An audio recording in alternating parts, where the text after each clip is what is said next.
हरे कृष्णा। प्रत्येक वर्ष चतुर्मास के दौरान एक विशेष मास आता है जो कि हमें संपूर्ण वर्ष की आध्यात्मिक ऊर्जा को अपने अंदर समा लेने का सुवर्ण अवसर प्रदान करता है। और यह विशेष मास है कार्तिक मास, जिसे हम दामोदर मास के नाम से भी जानते हैं। स्कंद पुराण में इस बात की पुष्टि की गई है कि सभी तीर्थ स्थलों में स्नान करने से, दान करने से और ऐसे अन्य कर्मों से जो फल प्राप्त होता है वह कार्तिक व्रत पालन से प्राप्त फल के सामने 1,00,000वें हिस्से में भी नहीं आता है। यानी कार्तिक मास में किया गया कोई भी आध्यात्मिक कार्य जैसे कि जप, तप, दान, उपवास, व्रत, पूजा, सेवा इत्यादि आपको 1000 गुना अधिक फल प्रदान करते हैं। पद्म पुराण भी इस बात की पुष्टि करता है कि 12 महीनों में कार्तिक मास एकमात्र ऐसा मास है जो भगवान श्री कृष्ण को अत्यंत प्रिय है। यह वही मास है जिसमें भगवान श्री कृष्ण ने अपनी अधिकतर बाल लीलाएं की थी,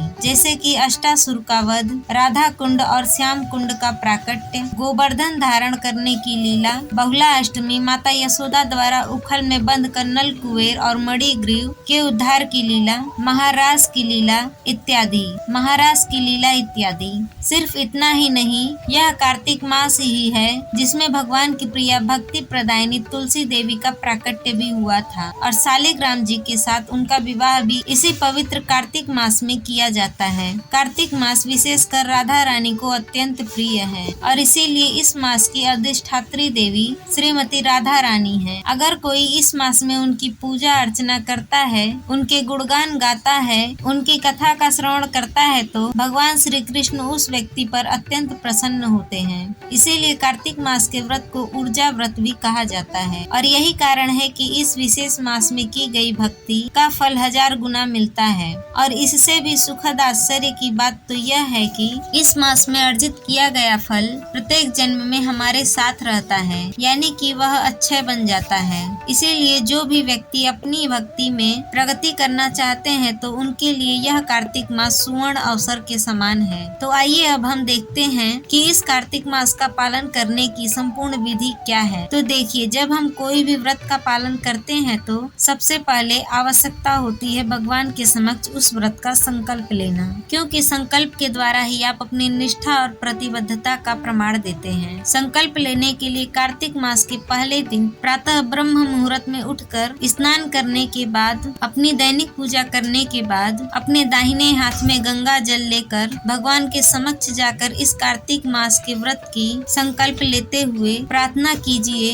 हे जनार्दन, हे दामोदर, जो श्री राधिका के साथ विराजमान है, मैं इस कार्तिक मास में आपकी प्रसन्नता हेतु व्रत करने का संकल्प लेती हूँ। इस व्रत से मुझ पर प्रसन्न हो। इस प्रकार संकल्प लेने के बाद अब आप पूरे मास के दौरान किसी भी एक नियम का पालन करने का भी संकल्प लें या फिर किसी चीज को त्यागने का संकल्प ले सकते हैं। इस प्रकार आप अपनी शारीरिक क्षमता, पारिवारिक स्थिति को ध्यान में रखते हुए संकल्प अवश्य लें। उसके बाद आप इस मास में अधिक से अधिक तुलसी महारानी की सेवा करिए। कार्तिक मास में तुलसी देवी की सेवा करने का विशेष महत्व है। इससे वे आपको भगवान की शुद्ध भक्ति प्रदान करती हैं। और तुलसी जी को प्रतिदिन जल दीजिए। स्कंद पुराण में कहा गया है कि कार्तिक मास में श्री हरि के सम्मुख हरि कथा का श्रवण करना चाहिए। कार्तिक मास में श्री हरि कथा कीर्तन करने से सतकुल उद्धार हो जाता है। तो इसीलिए इस कार्तिक मास में प्रतिदिन श्रीमद् भागवत का पठन और श्रवण भी करना चाहिए। आप प्रतिदिन भगवत गीता और श्रीमद् भागवत का कम से कम 1 अध्याय पढ़ने का नियम बना सकते हैं। जब भगवान के बारे में पढ़ते हैं और सुनते हैं तो उनका स्मरण रखना सरल हो जाता है। इससे हमारी चेतना का भी शुद्धिकरण होता है। अब बात करते हैं कार्तिक मास में दीप दान करने के विषय में। तो स्कंद पुराण में ब्रह्मा जी नारद मुनि से कहते हैं, हे मुनियों में श्रेष्ठ, जो लोग हरि की प्रसन्नता हेतु कार्तिक मास में दीप दान करते हैं उन्हें महाक्रूर मुख वाले यम का दर्शन कदापि नहीं करना पड़ता। इतना ही नहीं, स्कंद पुराण में यह भी कहा गया है कि कार्तिक मास में श्री हरि के निमेष अर्ध काल के लिए भी दीप दान करने से बहु सहस्त्र कोटि कल्पों से एकत्रित हुए हमारे सभी पाप नष्ट हो जाते हैं। इसीलिए इस कार्तिक मास में प्रतिदिन भगवान दामोदर को एक घी का दीपक अवश्य अर्पित करिए। और यह दीपदान कैसे करना चाहिए, तो तो देखिए, सबसे पहले तो 30 दिन के लिए 30 मिट्टी के दिए ले आइए। उसमें रुई से बनी हुई और घी में डूबी हुई बत्ती तैयार कीजिए। अगर दिए के लिए घी का प्रयोग नहीं कर सकते हैं तो तिल के तेल का प्रयोग किया जा सकता है। प्रतिदिन संध्या के समय एक दीपक प्रज्वलित करिए और भगवान के समक्ष उसे अर्पित करिए और भगवान के समक्ष उन्हें अर्पित करिए और आरती कीजिए। अगर आप चाहें तो सुबह और शाम दोनों समय यह दीपदान भगवान को अर्पित कर सकते हैं।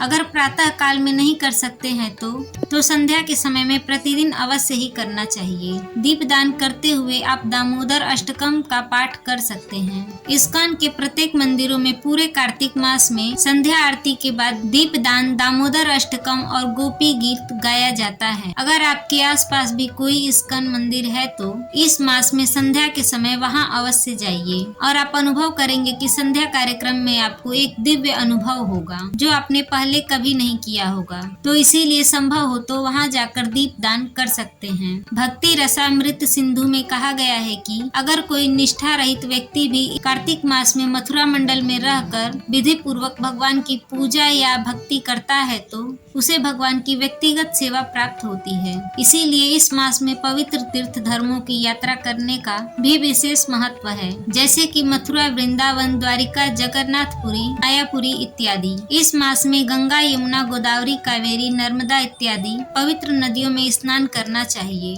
कार्तिक स्नान का विशेष महत्व है। धाम में जाने का उद्देश्य है अपनी चेतना को शुद्ध करना और भगवान के ऊपर केंद्रित रखना। इसीलिए अगर आप शारीरिक रूप से धाम में नहीं जा सकते हैं तो आपको मानसिक रूप से भी इस धाम की यात्रा करनी चाहिए। जब हम अपने चित्त में, हृदय में भगवान श्री कृष्ण